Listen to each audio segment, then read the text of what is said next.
இந்த நல்ல விஷயங்களை பொறுமையா நீங்க கேட்டா, நீங்க நல்ல வாழ்க்கையில வழிநடத்தி கொண்டு போலாம். இயற்கையான பரிகாரங்கள் கிடைப்பது ருசியான பரிகாரம். உங்க வீட்ல வீட்ல தீய சக்திகள் அதிகமா இருக்குது. நெகட்டிவ் எனர்ஜி அதிகமா இருக்குது. யாராரோ வந்து நல்ல நாயமே பேச மாட்டேங்கிறாங்க. கெட்ட நாயம் தான் பேசுறாங்க. என்னன்னே தெரியல. நம்ம மனசுக்குள்ள வெளியில போனா நான் நல்லா இருக்கேன். வீட்டுக்குள்ள வந்தா ஒரு எரிச்சலா இருக்குது. என்னுடைய உடம்பெல்லாம் தகதகன்னு எரியுது. படுத்தா தூக்கம் இல்ல. கணவன் மனைவிக்குள்ள நேருக்கு நேர் என்னால உட்கார்ந்து பேச முடியல. பெத்த புள்ளகிட்ட வந்து என்னால பேச முடியல. எகுத்துக்கு எகுத்து என்கிட்ட கேள்வி கேட்கறாங்க. என் மாமியா என் கூட சண்டையாவே இருக்குது. மருமக நல்ல புள்ளையும் தான் கட்டிட்டு வந்தேன். ஏனோ இங்க வந்ததுக்கு அப்புறம் மாறிடுச்சு. இப்படி எல்லாம் ஒரு வீட்டுக்குள்ள நடக்கிறதுக்கு என்ன காரணம்னா, முதல் உங்களுடைய வீட்டுக்குள்ள தீய சக்திகள் அதிகமா இருந்தா, இதோட தீய சக்தி நம்ம மேலதான் அது அலைகள் வந்து அதிகமாகி நம்ம என்ன பேசுறனே தெரியாம இந்த மன கஷ்டங்கள் உருவாகும்.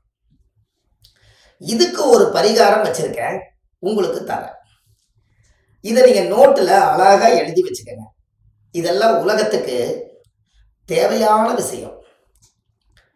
3 தடவை நீங்க இந்த பரிகாரத்தை செய்யணும். சாதாரண விஷயமான பரிகாரம் இல்லை, ரொம்ப நுட்பமான விஷயம். வாழ்க்கையில இதை நீங்க செஞ்சீங்கன்னா அதை விட ஒரு பரிகாரம் எதுவுமே இல்லை. அந்த அளவுக்கு அற்புதமான ஒரு பரிகாரத்தை இப்ப நான் உங்களுக்கு கொடுக்க போறேன். அப்ப நான் இவ்வளவு பிரச்சனைக்கு ஒரு தீர்வு வேணும் அப்படின்னா, ஒரு பரிகாரம் நான் சொல்றேன், எழுதிக்கங்க. மழை தண்ணி வருது இல்லைங்களா, மழை வருது இல்லையா, மழை வரும்போது எந்த பக்கமே ஒரு ஓட்டல விழுந்தோ ஒரு வீட்டுல விழுந்தோ அந்த மழை தண்ணி வந்து பிடிக்கக்கூடாது.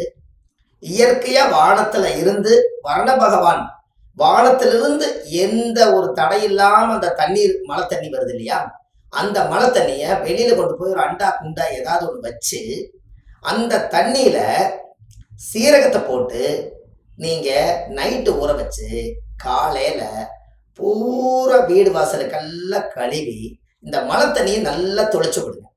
இறைவனுடைய தீர்த்தம், அது கடவுளுடைய தீர்த்தம், வரண பகவானுடைய தீர்த்தம்.